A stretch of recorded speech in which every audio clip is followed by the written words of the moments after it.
ജനങ്ങളുടെ ജീവനും സ്വത്തിനും ഭീഷണി ഉയർത്തി കൊച്ചി പനയപ്പള്ളി ജംഗ്ഷനിലെ ഇടിഞ്ഞു വീഴാറായ കെട്ടിടം 4 നിലകളുള്ള കെട്ടിടം ഏത് നിമിഷവും വീഴാറായ അവസ്ഥയിലാണ് ഉള്ളത്. അപകടാവസ്ഥയിലുള്ള കെട്ടിടം പൊളിച്ചു നീക്കണമെന്ന് ആവശ്യപ്പെട്ട് കൊച്ചി കോർപ്പറേഷൻ നോട്ടീസ് നൽകിയിരുന്നുവെങ്കിലും യാതൊരു നടപടിയും ഇതുവരെ സ്വീകരിച്ചിട്ടില്ല.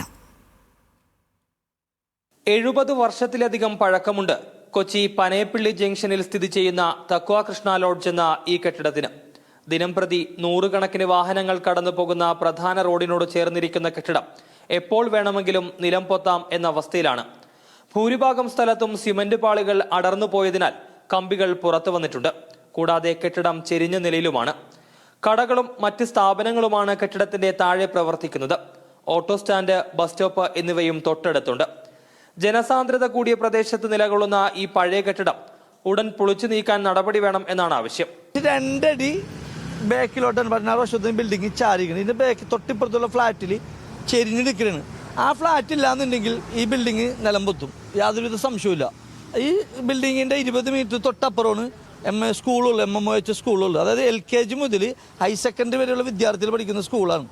300 മീറ്റർ അപ്പുറം Cochin college, auto stand, bus stand, വിവിധ വ്യാപാര സ്ഥാപനങ്ങൾ, പിന്നെ ഇത് ജനവാസ കേന്ദ്രമാണ്, റെസിഡൻസി ഏരിയയാണ്. ഒരു അപകടം വന്നിട്ടുണ്ടെങ്കിൽ എറണാകുളം ജില്ലയല്ല, കേരളം ശ്രദ്ധിക്കുന്ന ഒരു അപകടമായിട്ട് മാറും. കെട്ടിടത്തിന്റെ അപകടാവസ്ഥ കണക്കിലെടുത്ത് 2024 തന്നെ ഇത് പൊളിച്ചു നീക്കണം എന്ന് കൊച്ചി കോർപ്പറേഷൻ അധികൃതർ നിർദ്ദേശം നൽകിയിരുന്നു. പൊളിക്കാത്ത പക്ഷം കെട്ടിടവുമായി ബന്ധപ്പെട്ടുണ്ടാകുന്ന എന്ത് അപകടങ്ങൾക്കും ഉടമ ഉത്തരവാദിയാകുമെന്നും കോർപ്പറേഷൻ അറിയിച്ചിരുന്നു. എന്നാൽ ഇതിനുശേഷവും കെട്ടിടം പൊളിക്കാനുള്ള യാതൊരു നടപടികളും ഉണ്ടായിട്ടില്ല. കെട്ടിടം തകർന്നാലുണ്ടാകാവുന്ന അപകട സാധ്യത മുന്നിൽ കണ്ട് അധികൃതരിൽ നിന്ന് അടിയന്തര ഇടപെടൽ വേണം എന്നും ആവശ്യമുയരുന്നുണ്ട്.